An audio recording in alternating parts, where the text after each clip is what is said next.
विद्यार्थियों, education point Haryanvi में आपका बहुत बहुत स्वागत है। विद्यार्थियों, इससे पहले वाले वीडियो में हमने क्या निराश हुआ जाए पाठ को अच्छे से पढ़ा था, तो आशा है कि आपने उसको पढ़ लिया होगा और आपको समझ में भी आ गया होगा। अभी हम करने जा रहे हैं उस पाठ में जो आए हुए मुख्य अभ्यास के जो प्रश्न हैं उनको हम करेंगे, तो इनको सीखिएगा आप मेरे साथ साथ। पहला जो प्रश्न है, लेखक ने स्वीकार किया है कि लोगों ने उन्हें भी धोखा दिया है, फिर भी वह निराश नहीं है। आपके विचार से इस बात का क्या कारण हो सकता है? लेखक ने अपने व्यक्तिगत अनुभवों का वर्णन करते हुए कहा है कि उसने धोखा भी खाया है, परंतु बहुत कम स्थलों पर विश्वासघात नाम की चीज़ मिलती है। पर उसका मानना है कि अगर वो इन धोखों को याद रखेगा तो उसके लिए विश्वास करना बेहद कष्टकारी होगा। ऐसी घटनाएं भी बहुत कम नहीं हैं जब लोगों ने अकारण उनकी सहायता की है, निराश मन को ढांढस दिया है और हिम्मत बंधाई है। टिकट बाबू द्वारा बचे हुए पैसे लेखक को देना लौटाना और बस कंडक्टर द्वारा दूसरी बस व बच्चों के लिए दूध लाना आदि ऐसी घटनाएं हैं, इसलिए उसे विश्वास है कि समाज में मानवता और प्रेम, आपसी सहयोग समाप्त नहीं हुआ है। अगला प्रश्न है, दोषों का पर्दाफाश करना कब बुरा रूप ले सकता है? दोषों का पर्दाफाश करना तब बुरा रूप ले सकता है जब हम किसी के आचरण के गलत पक्ष को उद्घाटित करके उसमें रस लेते हैं। जब हमारे ऐसा करने से वे लोग उग्र रूप धारण करके किसी को हानि पहुंचाएं। आजकल के बहुत से समाचार पत्र या समाचार चैनल दोषों का पर्दाफाश कर रहे हैं। इस प्रकार के समाचारों और कार्यक्रमों की सार्थकता पर तर्क सहित विचार हमें करना है। प्रश्न नंबर 3, इस प्रकार के पर्दाफाश से समाज में व्याप्त बुराइयों से अपने आसपास के वातावरण तथा लोगों से अवगत हो जाते हैं और इसके कारण समाज में जागरूकता भी आती है तथा साथ ही समाज समय रहते ही सचेत और सावधान हो जाता है।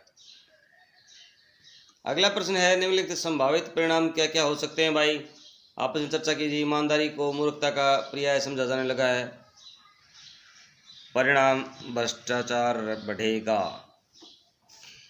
सच्चाई केवल भीरू और बेबस लोगों के हिस्से पड़ी है। झूठ और फरेब का रोजगार करने वाले फल फूल रहे हैं। हर आदमी दोषी अधिक दिख रहा है, गुणी कम। ये जो है 3-4 पंक्तियां हैं, इनके बारे में देखेंगे अभी। सच्चाई केवल भीरू और बेबस लोगों के हिस्से पड़ी है, इससे तानाशाही बढ़ेगी। झूठ और फरेब का रोजगार करने वाले फल फूल रहे हैं, इससे भ्रष्टाचार बढ़ेगा। हर आदमी दोषी अधिक दिख रहे हैं और गुणी कम, इससे अविश्वास बढ़ेगा। अगला प्रश्न, लेखक ने लेख का शीर्षक क्या निराश हुआ जाए क्यों रखा होगा? क्या आप इससे भी बेहतर शीर्षक सुझा सकते हैं? तो भाई लेखक ने इस लेख का शीर्षक क्या निराश हुआ जाए उचित रखा है। आजकल हम अराजकता की जो घटनाएं अपने आसपास देखते हैं उनमें से जिसमें से हमारे मन की में निराशा भर जाती है, लेकिन लेखक हमें उस समाज के मानवीय गुणों से भरे लोगों को और उनके कार्यों को याद करने के लिए कहता है, जिससे हम निराश न हों। इसका अन्य शीर्षक हम निराशा में आशा भी रख सकते हैं। तो बने रहिए विद्यार्थियों मेरे साथ एजुकेशन पॉइंट हरियाणवी पर। यदि आपने चैनल को अभी तक सब्सक्राइब नहीं किया है तो चैनल को सब्सक्राइब जरूर कर लें और वीडियो को शुरू से लेकर के अंत तक जरूर देखें।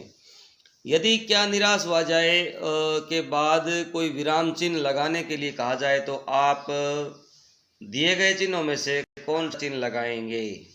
आपने अपने चुनाव का कारण बताइए। देखिए भाई,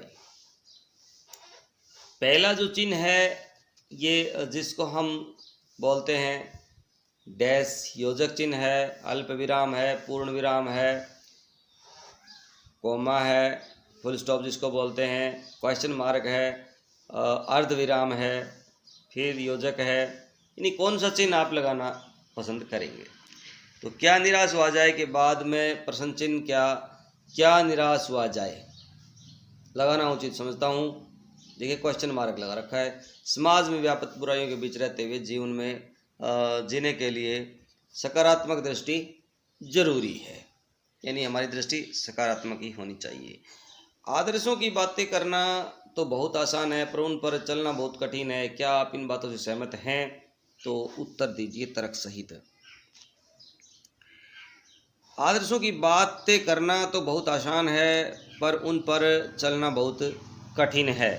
मैं इस कथन से सहमत हूँ, क्योंकि व्यक्ति जब आदर्शों की राह पर चलता है तब उसे कई कठिनाइयों का सामना करना पड़ता है। सामाजिक तत्वों का अकेले सामना करना पड़ता है। असामाजिक जो तत्व होते हैं ना भाई, उनका सामना अकेले करना पड़ता है। दो शब्दों के मिलने से समास बनता है। समास का एक प्रकार है द्वंद्व समास, यानी समास किसे कहते हैं? तो इसमें दोनों शब्द प्रधान होते हैं भाई। जब दोनों भाग प्रधान होंगे तो एक दूसरे में संबंध यानी सफलता होड़ की संभावना होती है। कोई भी किसी से पीछे नहीं रहना चाहता। ये कुछ सामासिक शब्द हैं भाई, चरम और परम। चरम, परम, भीरू और बेबस। भीरू बेबस, दिन रात, रात और दिन। और के साथ आप शब्दों को जोड़े और हटा करके योजक चिन्ह को लगा दें। कभी कभी इनको एक साथ भी लिखा जाता है। तो द्वंद्व समास के कुछ उदाहरण हमें लिखने हैं बेटा, ये सारे आपको लिख लेने हैं।